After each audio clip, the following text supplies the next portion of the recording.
Hey folks, here's a quick little video on the 8-point roll bar in the 70 Duster. I did have a local speed shop in Phoenix install it for me. It is a kit from Competition Engineering. All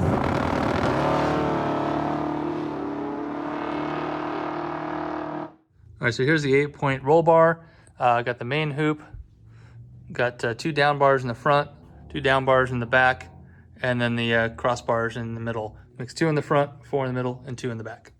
All right, so this isn't a real specific how-to. It's just kind of a general overview of what to look for, what to think about when you're installing one of these or having one installed.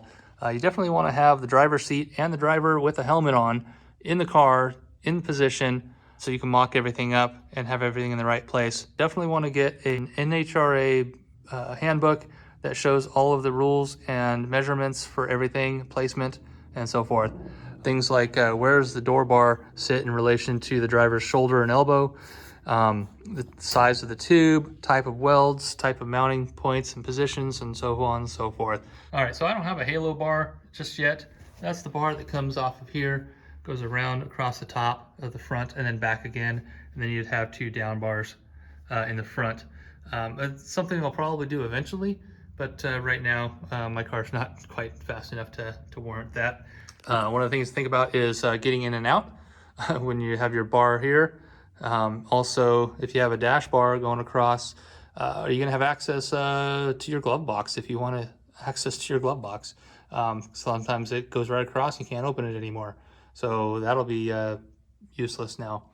You know, can you access whatever you need to behind the dash? Can you get the dash out if you had to with that bar in there without having to cut it back out again? So those are kind of things to think about when you're putting this stuff together. Like I said, driver's helmet and head distance from the bars is always a concern. You always want to make sure that you're referring to the NHRA rule book because they do have guidelines for all that kind of stuff. Okay, so starting with the front, work my way back. The front down bars just come straight down. Like I said, you want to make sure, keep in mind the position of this in relation to the driver. I think it has to be somewhere between the shoulder and the elbow, but you know, like I said, consult the NHRA handbook for that, for those specifications. They have specifications for what kind of plate you have. You know, this is a unibody car. Full frame vehicles are different. This kit from Competition Engineering came with the plates. It's welded in. I think you can bolt them in, but again, consult the manual. The bar here was actually bent to give me elbow and shoulder room. And one of the things you want to think about with the door bar is when you close the door, obviously you don't want it to hit the bar here. Secondly, you know, keep in mind of where all of your door handles, window cranks, all that kind of stuff is. Make sure you have access to that, or sometimes you just don't have any choice. You just have to remove the armrest or whatever.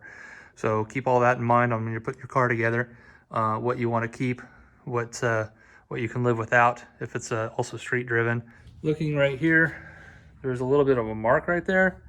So it looks like it might be rubbing the door just a little bit. But when I go to repaint the car, I'm actually probably going to put some clear guard, kind of like the same stuff they use for clear bras on the front of the car. I'll put that on here because it gets pretty scuffed and scratched up climbing in and out of the car. And then this will help keep it from scratching the paint there when it bumps the door, apparently.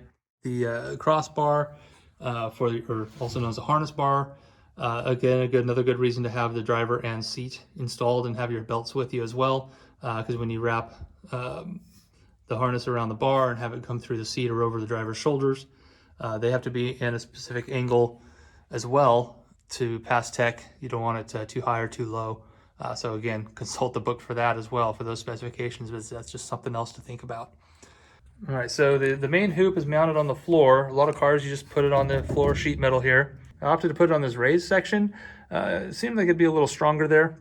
The center supports here.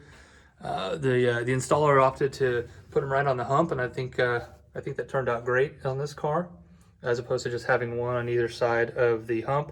I think it just kind of locks things in a little better, makes it a little more rigid, I believe. The bars that go in the back, most people just run them right through the speaker holes in the rear deck there. But let me show you why I didn't do that. So when you're trimming out the interior, if you have it right there in the middle, all I had to do is notch the metal and slide it up underneath. I didn't have to do some weird cut to go all the way around the pipe. So I didn't have any cuts on the rear panel that I made there. I just had to make a little U-shaped cut on the bottom panel and then just slide it up underneath. Nice and easy. Otherwise, you have to make a slot and a hole to get it around the tube. So this is a lot cleaner and easier to install. Let me show you from the other side. If you wanted to, you could have it back further and then just slot it here instead of on the bottom, and then the bottom you can just cut it straight. So however you want to do that. If you put the hole, like the speaker holes right here, if you put the tube through here, then you have to slot it all the way up and make your hole, and then bend this out to get it around the bar, and then mount it all the way down. So this makes it just so much easier to install. To the back here, it just comes down to 2 more plates welded to the trunk floor. Just below those plates is the frame rail. So I try to tie all that together for strength and rigidity. And anyway, I think it helps stiffen up the car a lot. Just having this 8-point roll bar system in here. And I'm very pleased with it. And hopefully I'll never need it. And again, that's why you have the seat mounted and the driver installed. That's why you have the seat installed and the driver installed.